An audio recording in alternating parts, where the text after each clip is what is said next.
There's Terry. Susan, just so you're aware, we've started the stream. Okay.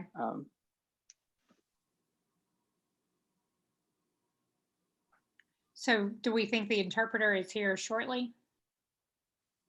Hopefully, they have the link. We sent it to him yesterday, so hopefully they'll jump on here in just a second.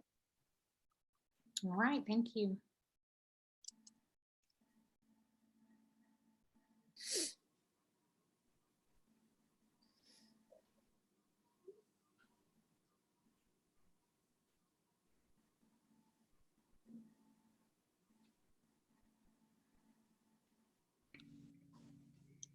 How is everyone? Hi, Terry. Good. How are you? Good, good.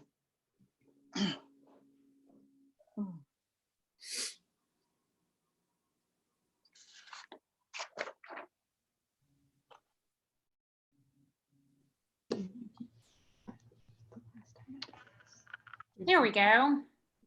Hey, this is Arthur from KCD. Can I get a sound check and a visual check? Hey, Arthur, how are you? I'm fine. I'm hearing you just fine. How are we looking on Wonderful. the screen? If you could tilt your camera up just a hair, it's kind of cutting the very top of your head off. Just tilt that up just a smidge. I think we'll be good. I think that looks great. That looks great. Thank you so much. Okay, great. Thank you. I think we've got everybody, so we'll get started here in just a few minutes. Okay, I'm ready when you are. Thank you. Susan, if you're ready, we're ready to go. Okay, great. All right. Well, everyone, we will start our meeting with the moment of silence and the Pledge of Allegiance led by Ms. Babb.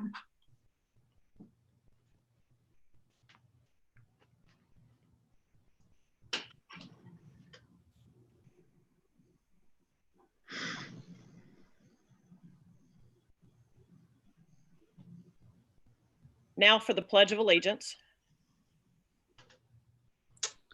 I pledge allegiance to the flag of the United States of America, to the republic for which it stands, one nation, under God, indivisible, with liberty and justice for all. Thank you very much. Welcome everyone who is all our board members and our staff in attendance on the screen, and also those who are watching by live stream. As I've stated in our last few meetings, we know that this electronic format does create some challenges, and one of them is the inability for us to hold public forums. So we do have an email address that's been set up, boardcomments@knoxschools.org. So if you're watching and you have comments that you would like to share with all board members at the same time, please use that email address, and they will be sent to each board member immediately. And as you may be aware, we tentatively had a called meeting that was scheduled for Wednesday, May 20th to consider the fiscal year 2021 budget. We will be delaying that meeting until Wednesday, May 27th at 5 p.m. And this will allow our finance team to hopefully receive the March sales tax figures and just have as much up-to-date information as possible as we consider the budget. So as we get closer to that date, we will announce the venue and other information as soon as it's confirmed. I wanted to give a quick update on our student representative selection committee. The process, I wanted to give you an update on that process. It's been affected due to our school closure. So the original deadline for the student applications was March 26th. And so when school closed, that deadline was changed to April 16th. And then with the second school closure, the time was extended and the information was shared again with principals and school counselors, and the date was extended until May 1st. We have now received, so by May 1st, we received 17 applications, and those have been redacted and given to the selection committee, which consists of Secondary Education Executive Director Danny Trent, our current student representative Noah Kelly, Principal Brad Coram, community member Angela Fisher, and myself. We will be reviewing the applications and meeting over the next couple of weeks and then completing interviews of the top candidates. We plan to announce the student representative at one of our June board meetings. And speaking of our student representative, I know last week this was kind of mentioned, but I wanted to just take a moment to recognize Noah Kelly. Noah is the valedictorian at Carnes High School. And so Noah, I know I speak for the rest of the board members also when I just say congratulations. We're so proud of you and all your accomplishments, and we can't wait to see the wonderful things you do in the future. And you'll have to be sure to stay in touch so we know how things are going. So congratulations again. Thank you. Indeed. And I'm going to turn now to Superintendent Thomas to ask if you have any announcements or information you'd like to share. Yes, thank you, Madam Chair, members of the board. I'll take just a few minutes to address graduation, just to update you just a little bit. Since we met last week, we've heard from you, obviously, our families, our community, and I want to emphasize that we want what you want. We would love nothing more than for our seniors to have a graduation celebration that they can be excited about while doing our part to keep our community safe. Earlier this week, we requested a meeting with Mayor Jacobs, and this morning, members of my staff and I met with Mayor Jacobs and Commissioner Justin Biggs, and we presented our initial graduation plan, which we drafted in April, which was prior to the announced COVID-19 reopening phases. Both Mayor Jacobs and Commissioner Biggs are in full support of our initial plan, which calls for ceremonies in June, allows for a limited number of guests. As of right now, we would begin graduation ceremonies the week of June 8th, and they would extend through June 19th, just to give families some idea about the time frame. And we'll be announcing more information soon. We're still working on the details, and again, we'll share all of that information as soon as they're finalized. We know that some guests may not feel comfortable attending, so we'll be live streaming and recording these events. For those who attend, the expectation will be that they follow physical distancing, wear a mask, and other precautionary guidelines.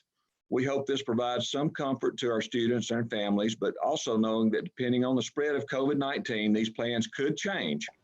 And again, we'll be sharing more information soon. And again, I would just like to thank Mayor Jacobs and also Commissioner Biggs for their full support of this plan for our seniors and their families. Thank you, Madam Chair.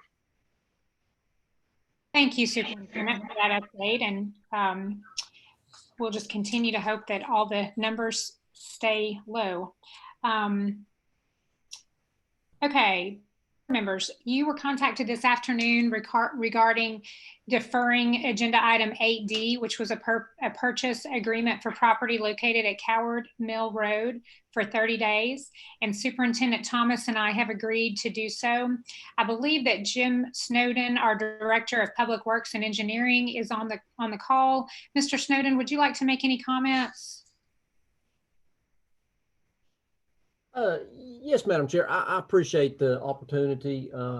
We support this. We appreciate the superintendent and you allowing us to take 30 days and complete a traffic study so that we can look a little closer at some of the impacts to the Coward Mill Road to the east and how that may affect our upcoming Cherahela project. We think that there may not be a great number of improvements that may need to be needed, but we would like to categorize those and accurately determine their cost before that is purchased so that we could best serve the citizens. So we appreciate that and certainly would appreciate your support of that deferral. Great, thank you so much. So that item will be deferred for 30 days. Okay, do we have any other requested changes to this agenda? Okay, do we have a motion to approve? So moved. Second. Okay, we have a motion and a second. All in favor? Aye. Aye. Any opposed? Motion carries. Okay, and as a reminder, we will maintain the same voting methods that we used during our April meeting, and this is cumbersome, but we will have a show of hands on consent agenda items, and then on all other items, we will have a roll call vote. and Ms. Coatney will take us through that, and it is a little tedious. So, but Ms. Coatney, take it away. Item 5, consent agenda. Do we have a motion to approve? So moved. So moved. Second. Okay, we have a motion by Ms. Hill, a second by Mr. Mr. Norman. Any discussion? Okay, and then all in favor, if you can do a show of hands. I have a discussion. Oh, I'm sorry. Thank you, Ms. Hill. Yes. I would like to add at the end of agenda, please, a discussion and possible vote on the format of our budget meeting. Second. Do we need a second there? Okay.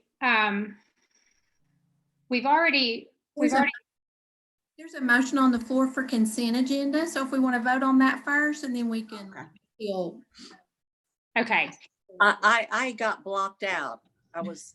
If you already, I apologize. I was out, and then I just this second got in, so I missed that little sequence. My Okay. apologies. That's okay. Okay, we'll come back to that, Ms. Hill. All right, I'm sorry. Would that be the correct thing? We'll go ahead and vote on the consent agenda.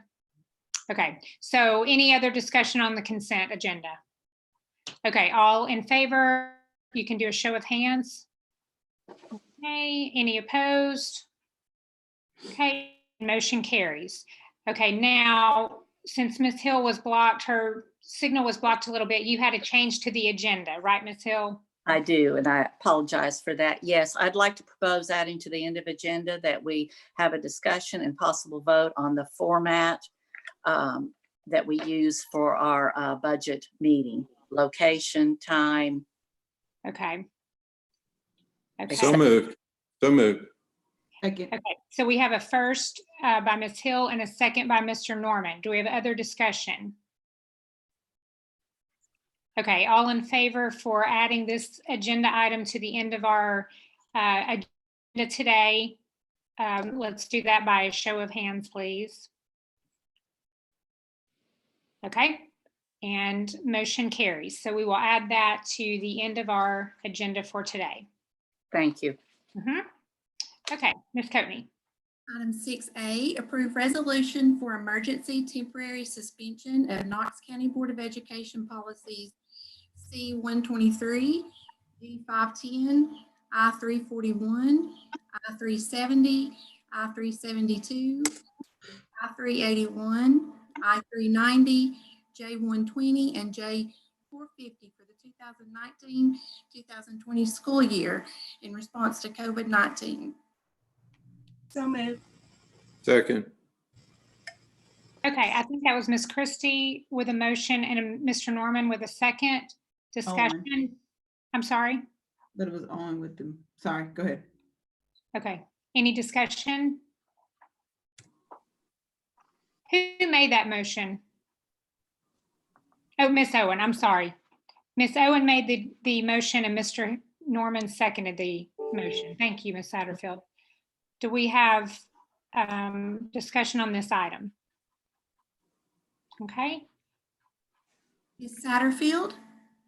So moved. Oh, yes. What are we saying? What do you want to say? Yes, a yes vote will be in support of this resolution. Okay, so we're all going to say yes. Okay, cool. Ms. Owen? Yes. Mr. Norman?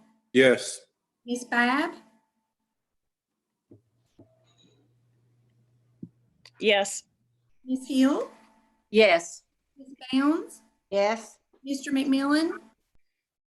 I think Mr. McMillan is muted. I'm having trouble here, but yes. Okay, and Ms. Yes. Ms. Horn? Yes. That's 9 yes votes. Okay, motion carries.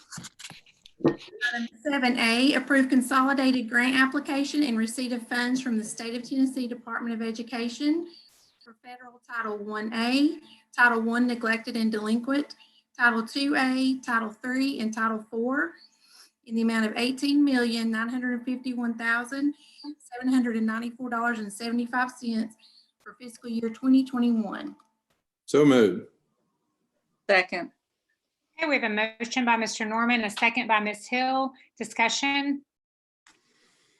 Okay, Ms. Coatney? Ms. Satterfield, Yes. Ms. Owen, Yes. Mr. Norman, Yes.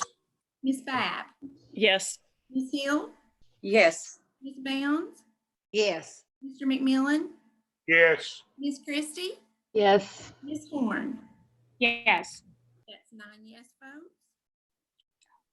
Motion carries. Item 7B, approve consolidated grant application and receipt of funds from the State of Tennessee Department of Education for special education services in the amount of $13,815,132, IDEA Part B, and for preschool special education services in the amount of $417,464, IDEA preschool for fiscal year 2021. So moved. Second. Second. Okay, we have a motion by Mr. Norman, a second by Ms. Satterfield. Discussion? Okay, Ms. Coatney? Ms. Satterfield, Yes. Ms. Owen, Yes. Mr. Norman, Yes. Ms. Babb, Yes. Ms. Hill, Yes. Ms. Bounds, Yes. Mr. McMillan, yes, Ms. Christie, Yes. Ms. Horn. Yes. Motion carries. Oh, sorry, motion carries. Thank you, Ms. Coatney. Yes. 7C, approve amended and restated memorandum of understanding with Simon Youth Foundation Incorporated regarding the continued development and operation of the Dr. Paul L. Kelly Volunteer Academy and receipt of grant funds in the amount of $100,000. So moved. Second. We have a motion by Ms. Owen, a second by Mr. Norman. Discussion? Okay, Ms. Coatney? Ms. Satterfield, Yes. Ms. Owen, Yes. Mr. Norman, Yes. Ms. Babb, Yes. Ms. Hill, Yes. Ms. Bounds, Yes. Mr. McMillan, yes, Ms. Christie, Yes. Ms. Horn. Yes. That's 9 yes votes. Motion carries.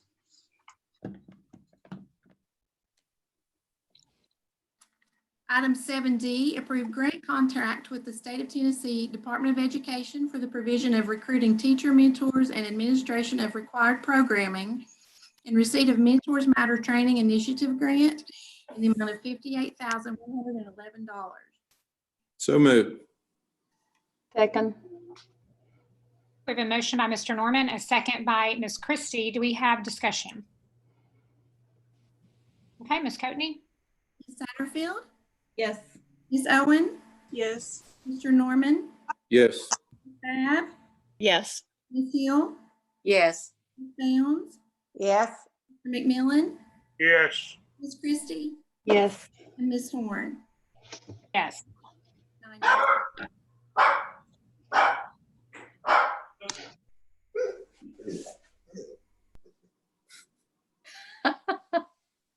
Motion carries. Sorry. Item 8A, approve fiscal year 2020 capital budget line item transfer in the amount of $128,541, transferring the remaining balance from the completed career and technical education Magnet High construction project account into the physical plant upgrades construction project account. So moved. Second. Okay, we have a motion by Ms. Hill, a second by Ms. Babb. Any discussion? Okay, Ms. Coatney? Satterfield, Gary, Yeah. do you have something? No, I was just waving to the custodian. Good. Tell him we said hello. Okay, thank I will. you. Sorry. Ms. Satterfield, Yes. Ms. Owen, Yes. Mr. Norman, Yes. Ms. Babb, Yes. Ms. Hill, Yes. Ms. Bounds, Yes. Mr. McMillan, yes, Ms. Christie, Yes. Ms. Horn. Yes. That's 9 yes votes. Okay, motion carries. Item 8B, approve fiscal year 2020 capital budget line item transfer in the amount of $225,000 from the completed Inskip Elementary School building construction project account into the land acquisition project account. So moved. Second. Okay, we have a motion by, I'm sorry, who did Ms. Owen make the motion and a second by Mr. Norman? Okay, any discussion? Okay, Ms. Coatney? Ms. Satterfield, Yes. Ms. Owen, Yes. Mr. Norman, Yes. Ms. Babb, Yes. Ms. Hill, Yes. Ms. Bounds, Yes. Mr. McMillan, Yes. Ms. Christie, Yes. and Ms. Horn. Yes, That's 9 yes votes. motion carries. Item 8C, approve fiscal year 2020 capital budget line item transfer in the amount of $10,000 from the physical plant upgrades project account into the BEP growth account for portable classroom projects. So moved. Second. Okay, we have a motion by Mr. Norman, a second by Ms. Babb. Discussion? Okay, Ms. Coatney? Ms. Satterfield, Yes. Ms. Owen, Yes. Mr. Norman, Yes. Ms. Babb, Yes. Ms. Hill, Yes. Ms. Bounds, Yes. Mr. McMillan, Yes. Ms. Christie, Yes. and Ms. Horn. Yes. That's 9 yes votes. Okay, motion carries.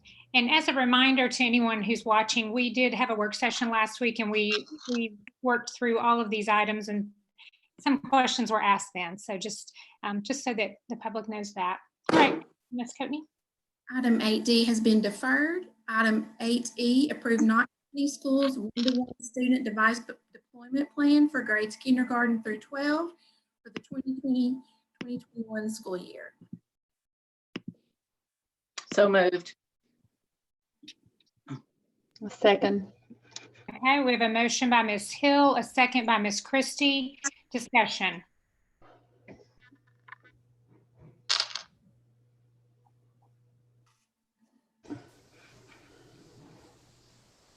Ms. Owen? I still have some concerns about the number of devices that we're talking about, since we still have several with 2 years of support. It seems to me that since we don't know a funding source yet, where this money is going to come from in the future, that it would be more responsible to look at a lower number until we are in a better financial situation.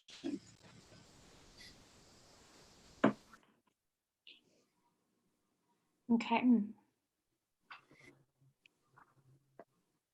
Mr. Thomas, would anyone like to address that issue? Yes, ma'am.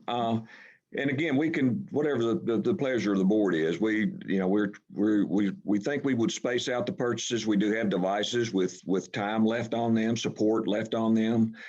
So we would want to get the maximum use out of those devices that we have. So I think our thought level, and Ms. Byard can jump in and correct me if I'm wrong on this, but what we thought too is let's take into consideration the time that remaining on the devices and not purchase everything at the same time, and space those purchases out, which would help us financially too. But my thought too is we go ahead and approve this, and I think we can come back to the board at whatever time before we do anything, and make sure that all board members are comfortable with the numbers that we're purchasing and how we can space that out so that we can get the maximum support out of all devices that we currently have.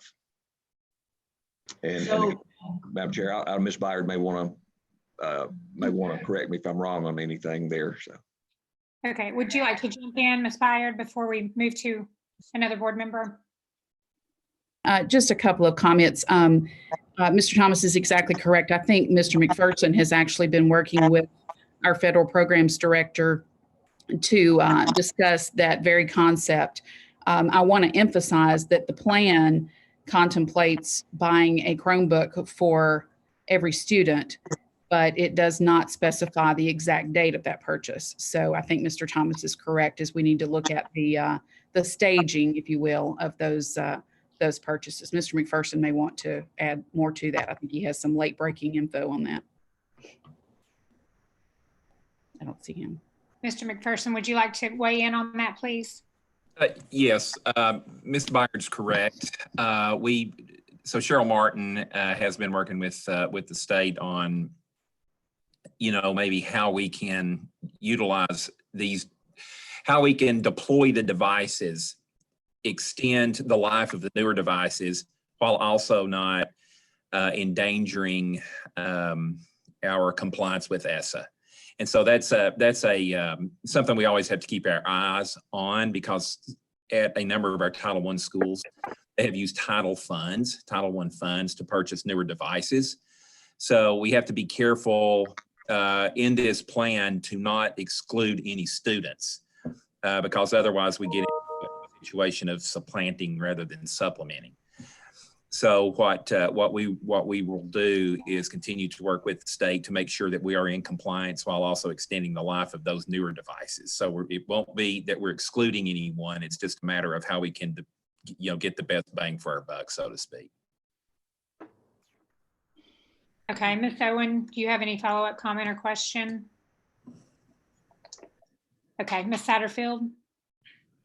So I appreciate what the thorough thought of going back and looking at some things. So thank you so much for that, Superintendent Thomas. How do we vote on that notion that we will, what you said at the, like, spreading out the costs? Because the plan doesn't say that. It's like, it's not laid out and like when it will be purchased. And I think that's where the confusion might be coming. And that's where the community might not fully understand that we're purchasing, how we're purchasing. So I would rather vote on something that clearly states what the plan is and the phasing approach versus 60,000 all at once. Because I support us going 1-to-1, but I also support it phasing out in the process. I'll certainly yield to Mr. Thomas, but I'll jump in here if I can. I think we also have to have our eyes on the lease purchase agreement. So, we have to, right now, what we're looking at is a $21 million investment spread out over 3 years. So I want to be careful and not necessarily overcommit in the sense that we're going to necessarily save money on the front end, where I think that the fact that we can purchase these devices, if we can stagger the purchase, what it really does, I think, is creates the possibility that we save money as we roll into future years. Because what we have done is extend the life of those newer devices. So whereas the expectation may be if we purchase a device on day one and we have a 5-year life, if we can extend the life of the newer devices, we continue to use those over for the next 2 years, then conceivably we purchase those devices 2 years from now. And so what happens is those devices are still in use by the time we roll around for potentially a new lease as we roll through as we sustain the plan. So I want to make sure it's where the savings comes in at least on the surface, the way it looks, where the savings come in at is that we're not in year 5 or year 6, we're not looking at buying another $60,000 worth of devices, because we have devices in use at that time that are still operable. Gail, did I say that accurately? I think. Yeah, no, you're I hear you. Sorry. I think so, Ron. I think just to simplify it as much as possible, we are looking at a $7 million annual budget. And as Ron said, it's really a $15 million device purchase. And then there's some other support items in that budget. So what we're looking at right now, as far as the board's concerned, there's not a contract to buy these devices. There's an available state contract where we can purchase, and we have purchased, and we've vetted that through Knox County Purchasing. What we're asking the board to consider and to approve is the plan and the expenditure of the CARES Act funds to support this. And then we're going to have to work out the nitty-gritty details, if you will, of how many devices goes to each school and so forth and so on. We're looking at a budget for 60,000 devices to cover all of our students, but not every student will get a device on day one that is out of this pocket of funds. We will, as Ron tried to explain, I think, be spreading that over the course of maybe 2 fiscal years. I don't know how to answer your question better. Evity, is that the answer? No, that's exactly what I want to hear. I just wish we would have heard it like at the inception. But I guess that's just digging deeper. But that's exactly what I'm hoping, is that we're not buying 60,000 today and giving them out when we already have 40,000 in place, but we're using that money. So it was a lack of my understanding of what that plan really meant. That's a good question. And it made us go back and look in very much detail. So this one. So Ron, you had mentioned, I have 2 questions. You had mentioned that in year 4 and 5, we may spread this purchase out over year 4 and 5. Would that be the result of this? So if you go back to principals and we only need to purchase 40,000 units at this time, then that would shift those funds forward. Is that correct? That's what we're still working through the details, I think. So what we would be committing to do, if we go 1-to-1, let me say it this way. If we go 1-to-1, we have to have a plan where we're committing a device for every student in Knox County. Otherwise, we would be supplanting. Okay. What happens is if we purchase these devices, let's say in the next let's say a year from now or 2 years from now, we purchase the device for those schools that today have newer devices, but 2 years from now, then we would strategically make the purchase at that time. The issue would be if we're already into a lease agreement, that we have those lease payment obligations. But where I think the advantage for us comes in is we have every school on a plan. And then, so presumably, if we bought all of these devices on day one, then at the beginning of year 6, we have to purchase 60,000 devices. If we can stagger these purchases, so to speak, that gives us the ability, I believe, that in 5 years from now, what's happening is we actually have devices that are currently in use from the first plan, rather than purchasing another 60,000 devices. And we have a plan that the feds are signing off on, whereas it's a sustainable type plan. So I think that's some of the details we have to work through. The one thing we're absolutely conscious of is that we have schools out there with newer devices. We understand that we need to take advantage of the lifespan of those devices. We also want to be financially responsible, obviously, with the lease. And so that's why I think we have to, work carefully with the state to make sure that the state is okay with how we are rolling this plan out. So I think there's two things at stake here, that we can extend the life or take advantage of the useful life of the devices we have currently, while also not violating ESSA requirements. And there's the potential for monetary savings down the road. So I want to be careful and not over commit with details that we haven't worked out yet. But these are issues that we're keenly aware of as we go through this process. I just think we have to be careful that if we're going to commit to it, if the district commits to a 1-to-1 device for all students, we have to have a plan where all students will eventually receive a new device, if that makes sense. Okay. I hope that was helpful. Yes, thank you. That's helpful. Yeah, I do support us going 1-to-1, especially now that I see like California schools, colleges are not going to go back in the fall, and just the potential, if we have to go online, having a plan. I guess I'm going to go, and it maybe reiterates Ms. Satterfield's concern is, with what we were voting on, is what was presented to us, is that, are we talking about the same thing? I mean, because sometimes that's what I'm a little concerned about is, I support the plan, but the way the attachment was very specifically about certain things. And I just want to make sure we're voting on what's correct, that we're now negotiating and stuff. I mean, do you feel like the way it's laid out is fine to vote on and will give you all the flexibility to work with the federal government on what you need to do? I believe so. Gail, are you, how do you, I mean, I am, but let me yield to our chief technology officer too to make Yes, sure. right. And Cheryl, I don't know if Cheryl's on this, on here or not, but if so, I'd welcome her to speak into it. Again, I'm not sure if she is or not, but. Yeah, and I'm, Ms. Babb, I apologize. Sometimes I think we're talking with marbles in our mouth, but I do believe that the plan as it was laid out and the budget dollars as they are laid out is exactly what we're still talking about. The change that we've made as a response to board questions and comments is to extend and sort of smooth or create some sustainability in the plan based on the fact that we do have some modern devices out there in our schools right now and not taking that complete 60,000 step on day one. So, but I do think the plan is still the same. It's just that we've extended, if you can imagine a Gantt chart, we've extended the lines out some further. Okay. Yeah, and I'll jump in. Oh, I'm sorry, Ms. Setterfield had a. Go ahead.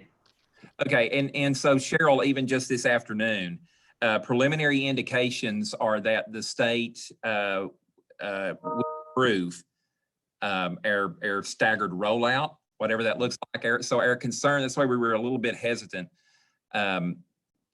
You know, initially, so this is what we believe we can do, and so we've gotten some pretty good news from the state today. That as long as our plan, I think, addresses all students, I think we have flexibility in how we roll it out. Mm-hmm. Right. Yeah, that's okay. Ms. Satterfield. So what language can we put in our vote that we're about to cast to ensure that what you're sharing with us now is what actually happens? Or are we just to operate off faith? You can offer a substitute motion. Okay. You put me to work. Okay. No pressure. Okay. I have a couple. I'll tell you what. I have a couple other questions that I would just like to ask because I know we've all heard these questions from our community. So, Ms. Satterfield, if you want to think about that for a moment, and let me just ask a couple of questions that some of the rest of you may have. And I think we've all kind of gotten these answers, but I think just for the benefit of those watching, could we have two things that I have listed to address? One would be the issue of the internet connection for students who may not have it. And then secondly, if we can have Shannon or Teresa talk about the teacher training piece of it and what the plans are for those things. So if we could talk about the Wi-Fi first, would that be Dr. Reiswick or Gail? I'll take a stab at the Wi-Fi, and Russ Oakes has been involved in our conversations as well as Tammy Campbell and the staff. We are working with a committee with the Knoxville Chamber to address those concerns around families that do not have internet access in the home. Our first step is conducting a survey, and we met this morning with our research and evaluation group, Steve Rutter's group, and determine next steps to sort of collect some information across the district where we have inaccessibility, where we have either broadband issues or financial issues that are keeping families from having access at home. So based on that information, we have a committee meeting with our chamber partners on June 9th, I believe it is, to discuss how our community can help support and address those needs. And I'm sure we'll be taking next steps from there. But we've had several parties indicate interest in helping us with that challenge. Okay, great. Any questions on that? Okay. And then the teacher training piece, Shannon, would you like to take that one? Sure, I would be happy to. Thank you. So we released a Canvas course yesterday, actually. It is a level 1 entry-level training. It is something that teachers can opt into during the month of May. And it is an intro to Canvas for those who've never used Canvas before. And then it is also for veteran teachers. We worked with a group of our teachers who use Canvas very frequently. They're really good about making changes in the background. And so the veteran teachers, were giving them support around efficiencies and new features that we think that they will like knowing about. The end of that course, there's a trauma-informed component that we are using. So 41 of our schools are already trauma-informed schools. This piece for the schools that have not done any trauma-informed training. And we are working with all of our staff to understand that even students who've never had any experience trauma before are quite possibly experiencing some now, with some food insecurity, and listening to the nightly news right now can make people a little anxious, and just being aware of where our students are with when they reconnect with us, and how we might use some of those trauma-informed practices to reconnect and create a place of safety for them, whether we're in person or not. Starting June 1st, we have a very robust course that will be going out. We are in the process of putting the finishing touches on that by Friday of this week. And then it goes out to, I think right now we have 250 people who are planning to review it and give feedback to us. We'll take that feedback and then send that out to all staff starting June 1st. And it goes into a greater vision around what we intend for this initiative to cover, which is really just a step in what we've always tried to strive for, which is equitable education for every child in Knox County. And this is one way that we're going to take a step further in that when we find ourselves in these times of closure. Through that program, we are looking at that vision. We're looking at our digital tools. We're looking at social emotional learning, and how we also think about classroom management if we are in a distance environment. We're looking at content specific tools. So each of the content supervisors is working with a group to look at what's ideal practice, and then what are the successive approximations of that practice when we are either with limited technology, a balance of technology and in person, or if we're fully remote, and kind of giving people a taste of some things to think about so that they're ready for a July 6th course that we're going to unroll, which will be going very deeply into people's content area. We are taking a lot of feedback from all of these courses so that we know where teachers are telling us they want more support, and that will help to drive the July 6th course and our district learning day on August 4th. Undergirding all of that is a leadership strand that we're working on that will help us to think about how do we lead in both digital environments where we're intending to build some digital supports, and if we find ourselves in places where we have to be remote. So we've been doing a lot of learning around Microsoft Teams, which is something we all have access to. And as it turns out, we can do, if we had to, we could do virtual parent conferences. We've looked at ways you can call parents and then nobody has individual cell phone numbers or phone numbers. Ways that you could do parent conferences, open houses, and then also some ways to do some teacher collaboration as we start thinking about, I think about my first year of teaching and think about not having colleagues right next door to go to and ask for help. Microsoft Teams has a way that you can do that. And so as we start onboarding staff, getting them connected with each other so that they have support as they're navigating, that possibility. So that is going to be part of our whole summer is geared around thinking through providing those supports. We've got it pretty well built out at this point. We're getting a lot of feedback, but we're trying to keep it agile enough that as we get feedback from the field and learn new things, we are constantly reading about what other people are doing across the state and across the country. We're following what's going on in other countries and how they're working with this. And so we're trying to keep it agile enough that we can bring in that new learning as we see things that work. This is going to have to be an ongoing plan that will be embedded throughout all of next year. I'm stealing a phrase from Teresa. We are building a farmer's market, not a cathedral. So if we think about it that way, a cathedral is completely built and you have what you have at the end of the building process. A farmer's market, you set it up the best way that you know how at the time. But the next week you have lessons learned, and you might set it up a little bit differently because you learned some things. So our biggest message in our PD for our teachers is give yourselves a little grace. It's going to take us some time to figure out how to do this really well, but I have every confidence that they will, and we'll be here to help and support. Right. Mr. Norman. Thank you. I'd just like to make a couple of comments relative to what's been said. Just noticed two words that trouble me. Evity brought up faith, and now Ms. Jackson's brought up grace. And it seems like there's a whole lot of that, both of those, that are going to be required to make this work.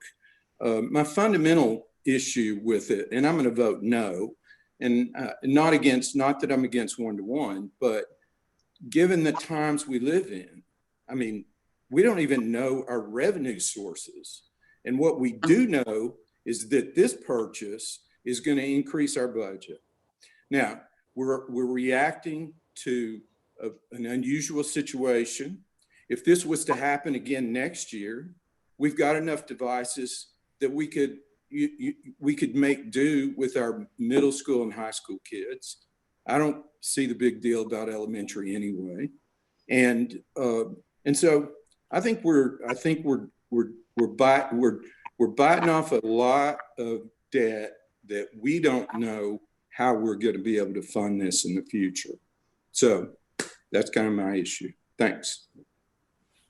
Mr. McMillan.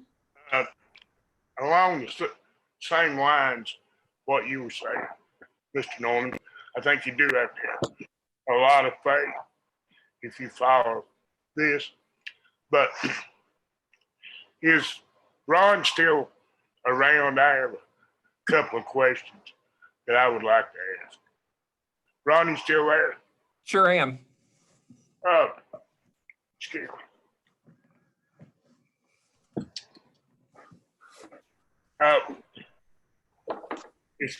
Is it 12.5 million that we're gonna get? It's probably more. It's between 12.8 and 12.9. So it's closer to around 12.9. Okay. Let's say right okay. at Now, when are we gonna get that money? And are we gonna get it all at one time? So Cheryl Martin, our federal programs director, she's working. Oh, I think I see Cheryl. I may let her respond to that as far as because I think it's on a reimbursable basis, but I'm going to let Cheryl, if you don't mind, Cheryl, to maybe more intelligently than I could on that. So, Mr. McMillan, what we know at this time, the guidance at this time is that these dollars, the CARES dollars, will be a reimbursable. So it'll be a draw. So the money will be spent, and then it'll be a reimbursable draw every quarter. And then to your point, the question you asked just a minute ago, so Knox County should be getting about $12.9 million, but we also have to serve our non-public school students and our charter school out of those funds as well. So the equitable services will come off the top of that. But all the money, we have to spend it first, right? Before we get reimbursed for it. So we don't have to spend it all at first. We spend it over a period of time, and then you can reimburse it. And right now, what they're saying is that those funds have a shelf life until June of 2022. And I'll jump in too. That's how I don't know if I say all, but that's how all major federal funds work as well. Like Title I is all on a reimbursable type basis. Yeah, budget's probably 13 or 14 million a year. Mm-hmm. It's really no different than how we've been operating with Title I. We do that on an annual basis, don't we? As far as reimbursement. We do a reimbursement every quarter. Yes, sir. Every quarter. Yes, sir. Okay. Well, I guess here's where I'm headed. how much are we going to have to come up with next year to put in the budget to take care of whatever we spend?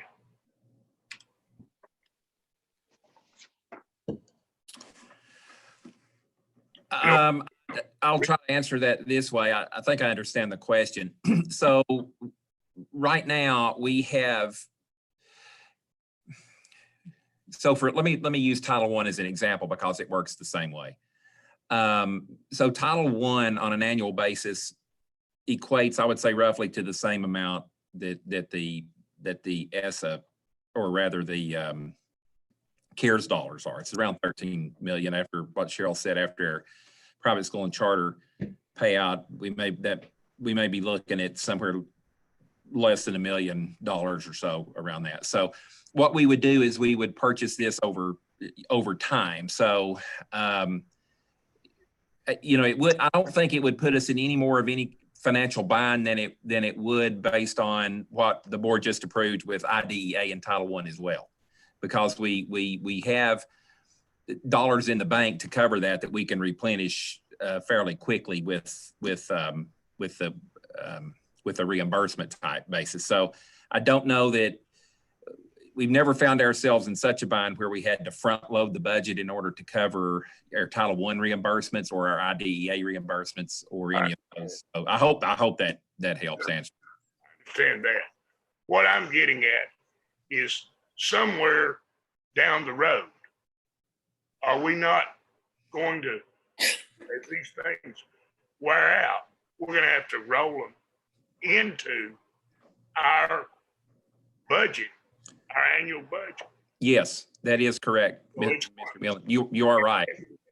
In essence, if you get whatever, if we spend $20 million, it's going to have to go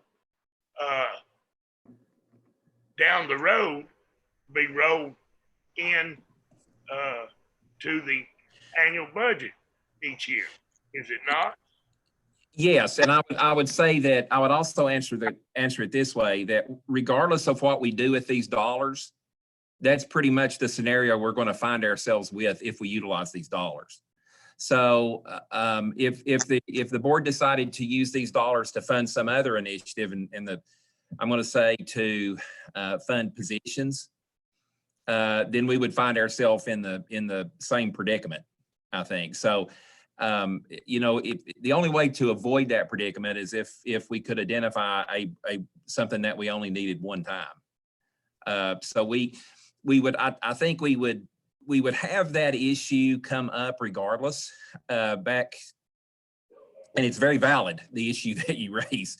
Back 10, 11 years ago, during the recession, the federal government supplied funds. It was the American Recovery Relief Act era, I think is what they called it. Mm-hmm. And what those dollars essentially did was allowed us to save, I believe, I'm doing this from memory, 100 teaching positions 2 years in a row. That was that was a little bit dangerous, but we needed the funds. Otherwise, we would be faced with mass layoffs. So what that did is it allowed us to buy time until those revenue streams picked back up. And so it really served its purpose. The hope and the expectation would be that over time we would see revenues pick back up. Obviously, we can't guarantee that. But I would just say that regardless of this funding, I suspect, and unless somebody can think of something I'm not thinking of, I suspect that we would have this predicament regardless. We would either, the only way to avoid it is some sort of a one-time initiative, and I'm not sure on the surface what that would mean, or just refuse the funds. I understand what you're saying. But you make a great point. This would be a minor in comparison to the dollars we're talking about, I guess. And I don't remember whether you were still here when this happened or not. But if you weren't, well, I apologize. But we got some money and we hired in the spring. We hired like 65 teachers and then somebody to supervise them. And it was technically, it was a one-time deal. But the then superintendent just rolled it into the budget the next year, and it's been with us ever since. So, you know, I guess we're going to have this ever since. Also, I guess that was what I was getting to. Mm-hmm. Right. But I'm not against it, but I do have some reservations about, you know, us just grabbing for money that just because it's out there, we'll find something to. That's what I want to make sure, but that we're going to use it and use it to the students and the system's benefit as opposed to just throwing dollars. Thank you. Thank you, Mr. McMillan. You know, I think there's no question that next year at this time when we're looking at the budget, it's going, you know, we're going to continue to have a challenge because, you know, I think everybody on the board understands that we have funding for this year through the CARES Act, but after that, it will need to come from our budget. And so that's definitely going to be an issue. My question that I've asked Shannon Jackson and Dr. Reiswick, and also when I speak with principals, you know, putting aside, if funding weren't an issue, is this something that we would want to do anyway? Is this something that we need to do, but we haven't done because of the other priorities that we've needed to fund? And so Dr. Reiswick, if you would want to speak to that, or Ms. Jackson, you know, when I speak to principals, their answer is, you know, absolutely. If we, I know in my district, most of our technology that we have has been bought by parents, and the parents in my area, you know, they would like to see the school system take on the ownership of those devices. So would either of you like to speak to that point? I'll be happy to. I can't get my video up, sorry, but but I'll be happy to take that, Ms. Horn. Thank you. So you know, it's interesting because we were talking through that very thing, and prior to the whole COVID-19 hitting, I think I've got my video. Sorry. There we go. Good deal. Prior to COVID-19 hitting, it was funny. We were talking about that. We were actually meeting as an executive team and talking through this very thing, our shortage on technology and where our machines were aging out as far as to meet the testing components and those kinds of things for online that were coming ahead. We've talked for the last couple budget cycles about the fact that, you know, kind of the two big instructional materials that our teachers use are either technology and devices or textbooks, and how, you know, you all know that firsthand. Neither one of those has really made a budget item. Has been fund balancing over the last couple of years to get to that. So to answer your question, I think definitely both technology and materials like textbooks and things like that are definitely resources to enhance teachers' classrooms. And I think we just never have had the funds to be able to keep that up. But it was interesting. We were having that very conversation prior to this virus outbreak. Thank you. And Mr. McPherson, could this funding be used for something like textbooks?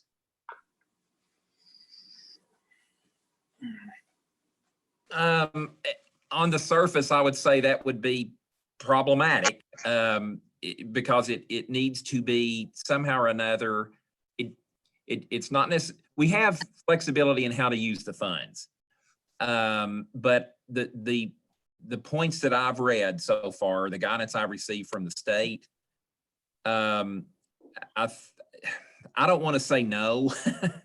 I think it could be problematic, but I would feel better reaching out and getting confirmation of that first. I would be hesitant right now to say yes, but we haven't received to be frank, the guidance has we have not been bombarded with with information, and you know, there are parameters with how it's used. Technology definitely is allowable. We have also received some guidance that, okay, if we want to attach it for other things within our budget, we do have some flexibility to do that. I wish I had a better answer, but I would prefer to get some guidance on that. Okay. Mr. McMillan? Thank you, Madam Chair. Ron, how would, I heard you say technology, so they'll approve most any kind of technology, but the textbooks and the technology, or what we're looking at, the technology, would both wear out and eventually have to be replaced, would they not? Yes. If I'm okay. We find too that with textbooks over the years, we have historically, at least from time to time, used fund balance dollars, which would be classified as one-time dollars for textbook purchases, because we just didn't have the capacity in the existing budget to fund those. So it would not be unprecedented in using one-time funds for textbooks. They used to, like 5 years, we'd go 7 with. Yeah. So I think, you know, again, we haven't received a ton of guidance from in how to utilize these funds. We have received information, but I think, in fairness to the state, even I think the state is reaching out to the federal government too, because they're trying to get some answers as well. So, you know, I'm hesitant to say that we cannot use it for textbooks. I think it might be problematic, but I'm going to stop short of saying that we can't until I would get confirmation for that. Well, I don't want to use it for that, but in reference to Susan's question, I just wondered why, since both the items would eventually have to be replaced, why you could use it for one, but not for the other. I'm sorry, say, yeah. Well, I think it's probably, Mike, one of the reasons is that the CARES Act funding is to provide for problem areas that you had during the COVID-19 closure. So technology, that's why technology is high on that list, because that's a large reason that people have cited, you know, for not being able to continue with school. So I think that's one of the reasons. Okay.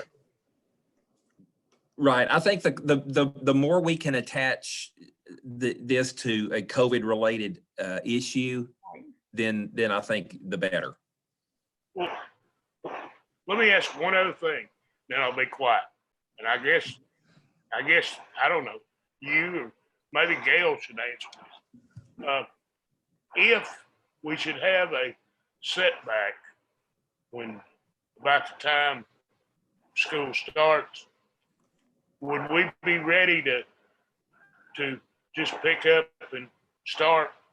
Would we be able to supply each student with some type of device in a matter of days? Yes, Mr. McMillan, that's the directive that the superintendent gave us, is to find a way to make sure that we could issue devices to all of our students on very short terms, if that eventuality happened, if that's the worst case scenario. So we've had a little practice in sort of drive-by deployments, if you will, with devices, and we would reenact that on a much larger scale if that were to happen. Well, obviously we hope that doesn't happen, but you know, there is a lot of talk around the country about, you know, maybe schools are not starting up, but I guess we would make that decision as a board and the superintendent. But anyway, I just want to know how quick we could get into it if we should absolutely have to. Thank you, Gail. Yes, sir. Okay, other comments or questions? Madam Chair, is this where I give my substitute motion? Yes, ma'am. Okay, we ready? I propose a substitute motion that approves the use of CARES Act funding to fund 60,000 Chromebook devices that will be purchased over a multi-year process to ensure we use the life of our current 39,846 devices already in the system. Board is to review device purchases as they arise. Okay, do we have a second? I'll second. Okay, Ms. Christie seconds. Okay, and discussion. Ms. Babb? Could we have Mr. McPherson just weigh in if this works for what we're trying to do? And if I could just ask another question, that motion specifically says Chromebooks. I'm wondering if for the reason of special needs, if it should not specifically say Chromebooks, but devices for or something. So we may need that question answered also. Mr. McPherson. Right. Thank you, Madam Chair. I think if we could maybe put some wording in there that with respect to CARES funding that would say to help in the purchase of these devices, because the reality of it is the CARES dollars are not sufficient to fund the entire investment of this. So in other words, we can't utilize strictly CARES funding to go one-to-one, if that makes sense. Mm-hmm. We're looking at a multi-year deployment. So I'm not sure if Ms. Satterfield would be open to that, but I just want to be careful and not lock it in to say that CARES will actually fund the one-to-one initiative, because the CARES dollars are insufficient to do that. They definitely will help, and they would supplement what we do. So. Okay, and then Mr. Myers, can you speak to just the issue of whether that verbiage would take care of special needs devices?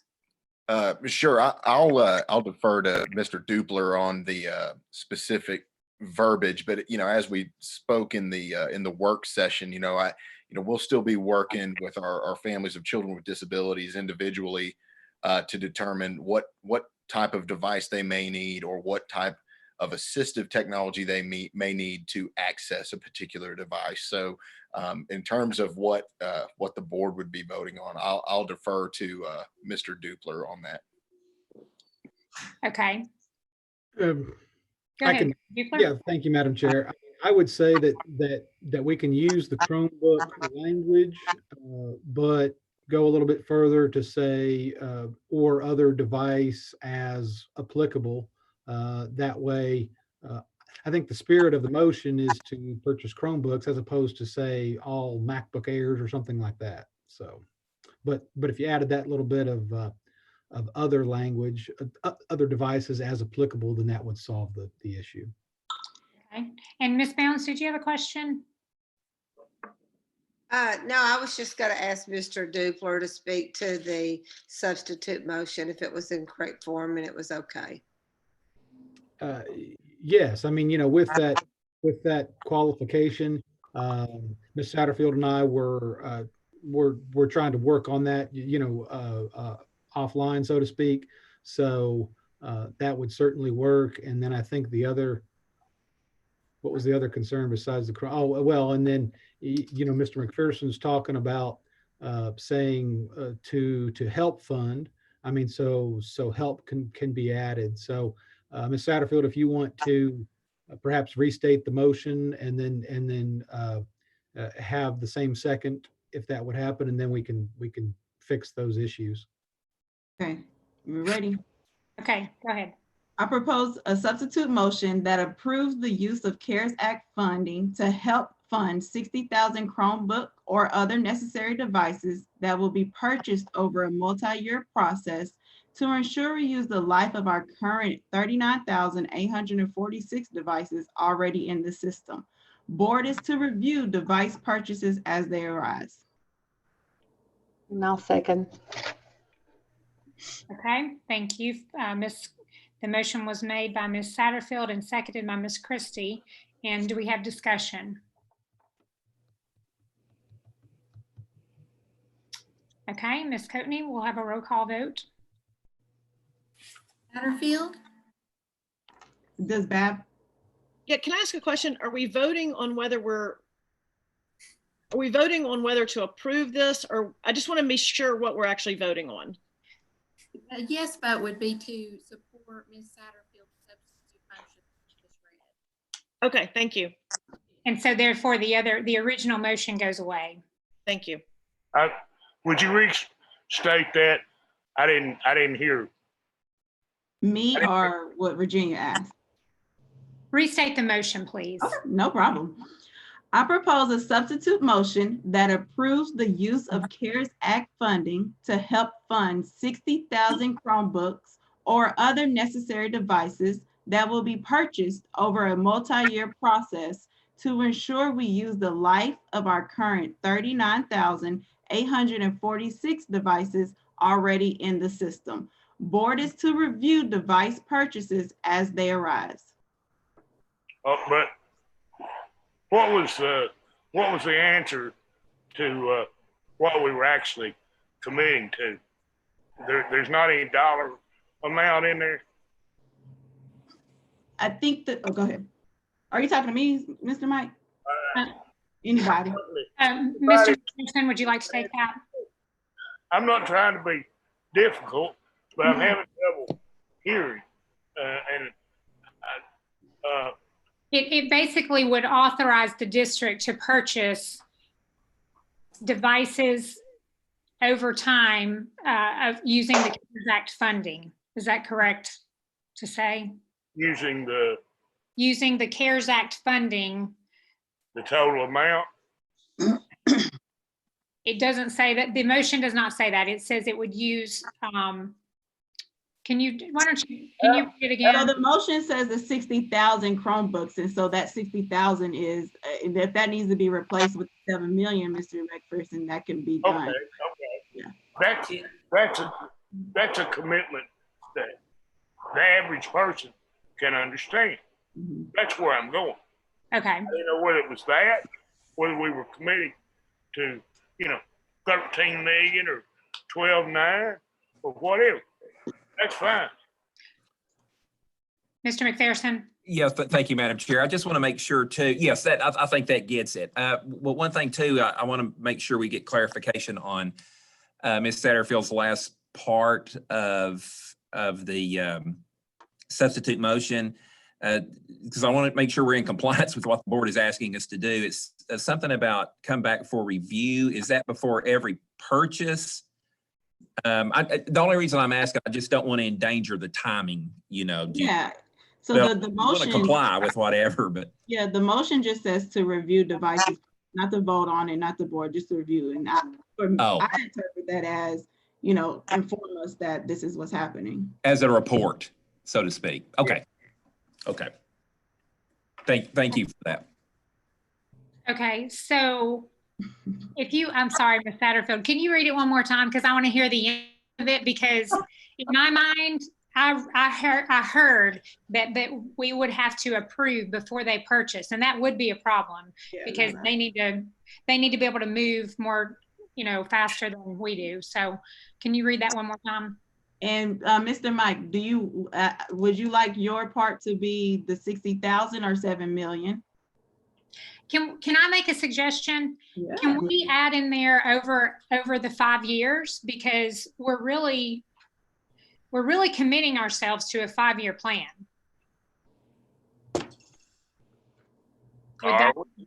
Are we? I believe we are. Is that correct, Mr. McPherson? Because if we're leasing units, we're not doing that for 1 year. We're committing to 5 years. Why don't we just vote on the whole thing? I'm sorry about my voice, but I mean, again, go ahead, Ron. Okay. Thank you, Madam Chair. If the board commits to do 1-to-1, what we are committing to is to do 1-to-1. And in order to do that, it would require a $21 million investment spread out over 3 years. That would be approximately $15 million lease costs, with annual support costs built on top of that.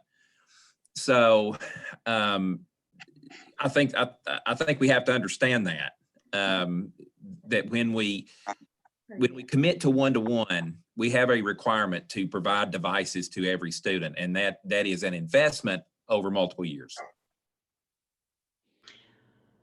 Well, could you change to where it said with the intent to work toward 1-to-1?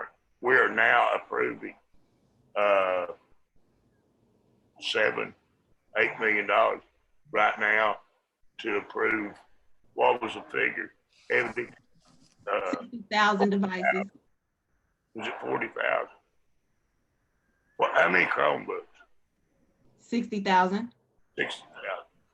Would that, and we will fund the remainder in the future. Would that work? Yes, and I think that's kind of the only thing that's missing from what you're stating is the actual dollar amount, that $7 million amount. That's the only thing that kind of is not in this. Well, let's say average person. No, yeah, and I'm okay with putting in the 7 million. What you're doing, and then just throwing a big number of devices out there. It doesn't matter, really, but that's good. I just think it would be better to do it that way. That's fine. And if you want to, if I'm not mistaken, Mr. Dupler, Ms. Satterfield could add the language, and if Ms. Christie is okay with it, then that would become the verbiage for our substitute motion. Yes, that's true. Yeah, Ms. Satterfield can propose some altered language, and then yeah, Ms. Christie can second that. Okay, well, Madam Chair, before we read it again, are you good with the multi-year process, or you put in the 5-year process? So that it reads multi-year? It already reads multi-year. Do you want me to put okay. No, that's fine. No, that's fine. All right, third time's the charm. Let's go. Here we go.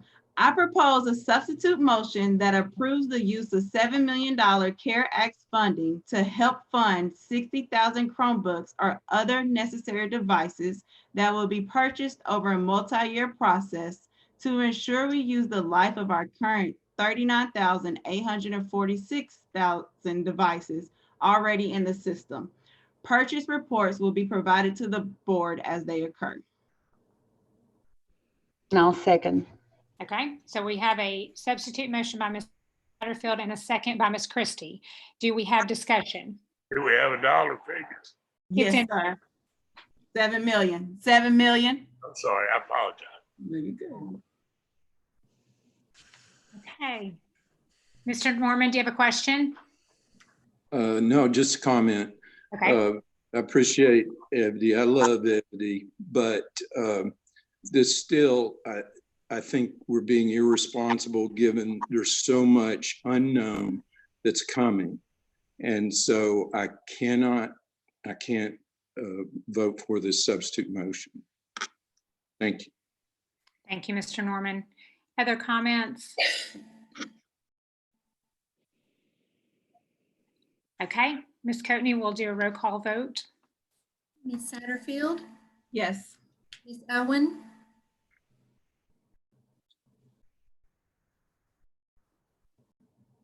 We can't hear you. You're on mute, Ms. Owen. Yes.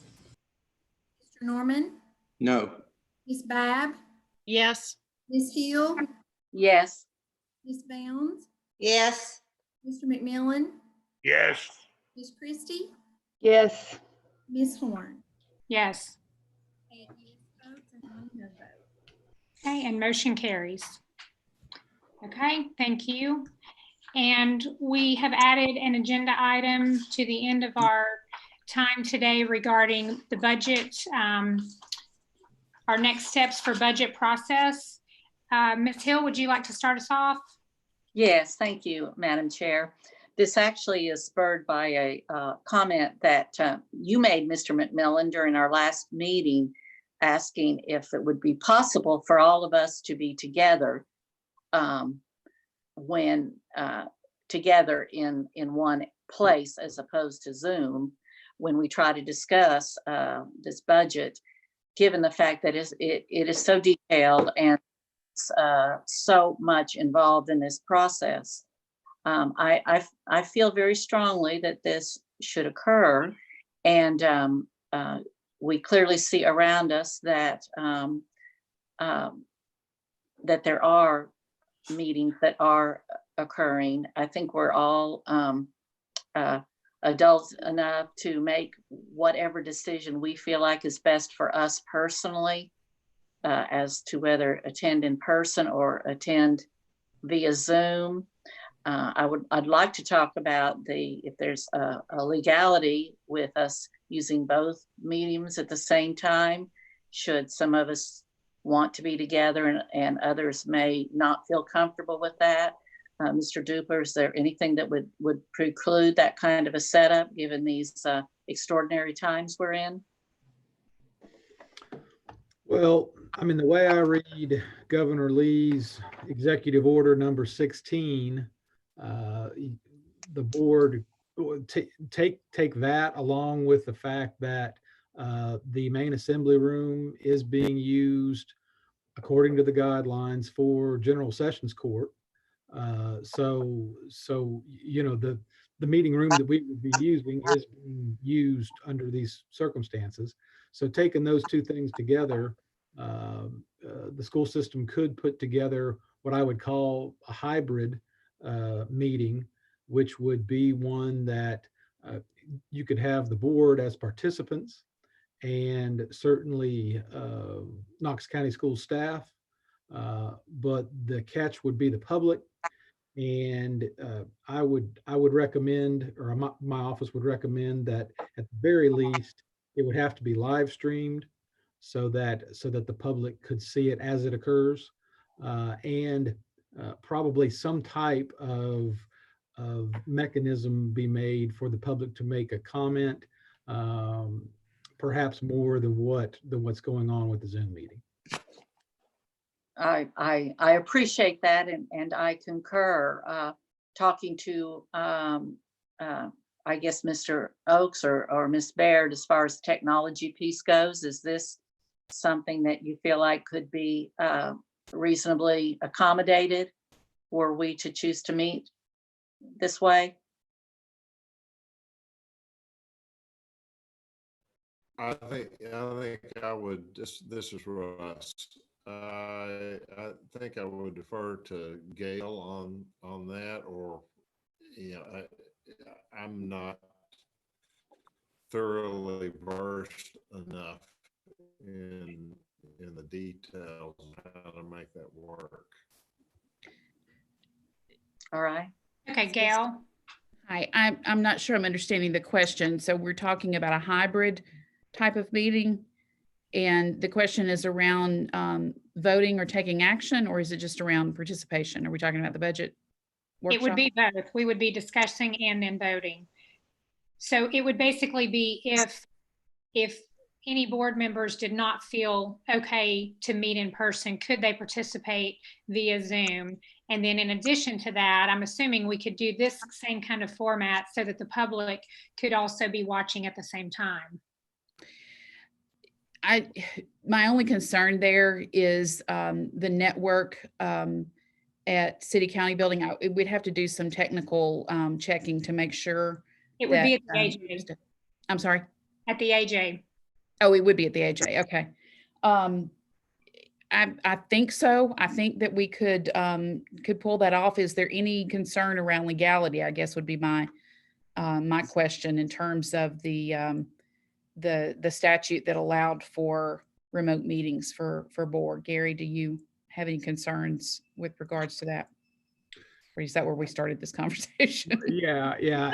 And I mean, what you're talking about is Executive Order 16, you know, that allows for these electronic meetings. But, you know, the way I read that order, it does not preclude a hybrid, allowing some people attending by, you know, using the health department guidelines, the social distancing and things, plus some others attending electronically. So, I mean, it's a little vague. I mean, as you might expect, but what it does require is that at the very least, live streaming to the public.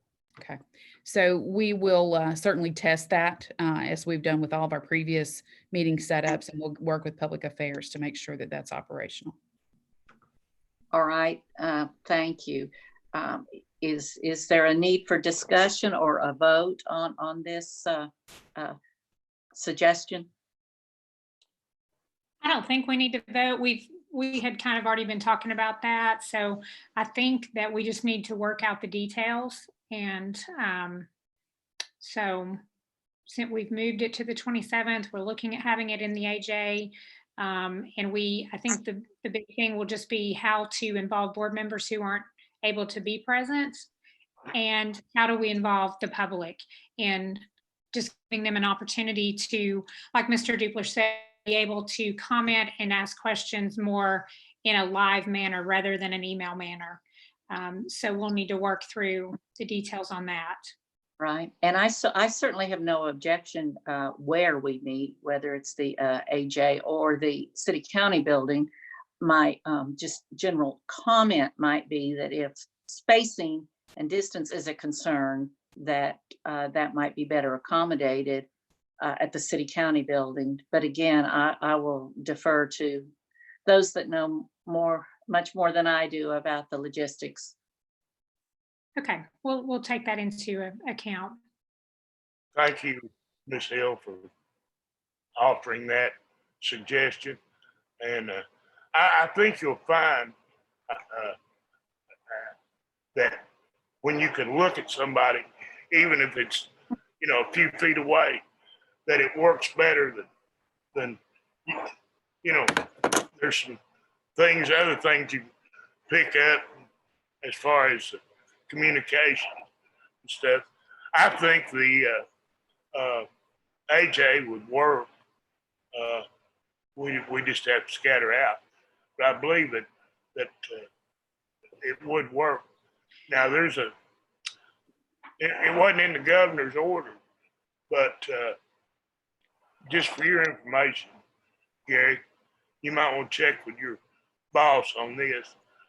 There is something that says that you cannot, well, we're talking about Skyping back in those days, but I think this same principle would apply, that you couldn't participate as far as voting unless you were out of town. So, No, you're right, Mr. McMillan. And that's been part of board policy for quite some time. But the governor's order did, allow for those rules, for that law and those rules to be relaxed during, dealing with the COVID. But you're right. Those rules and laws do exist.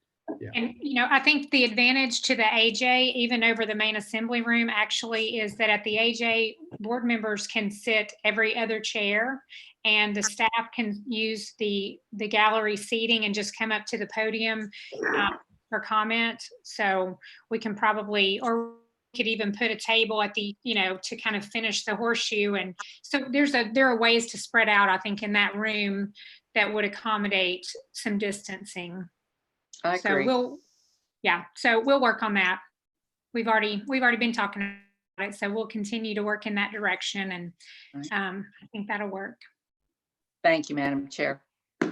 Thank you. Great suggestion. Any other comments or questions?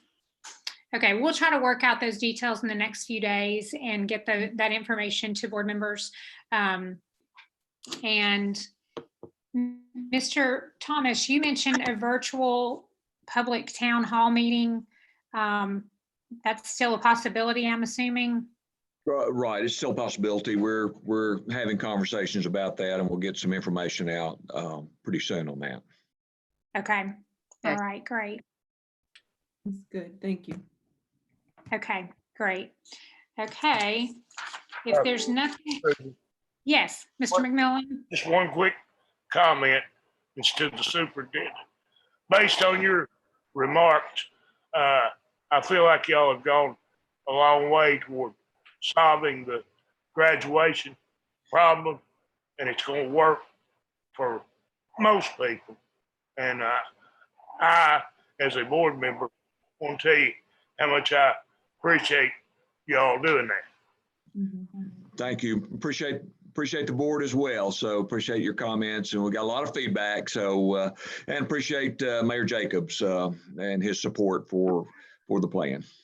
Yeah, I think we all appreciate that work, and it's such a balance between making sure that we're being safe as a community so that we can get kids back into the classroom in the fall. And so that's been the intention of working with the health department. So so thank you, Mr. Thomas, for all your hard work, and thanks to all the staff for all of the work that's gone into preparing for the next school year.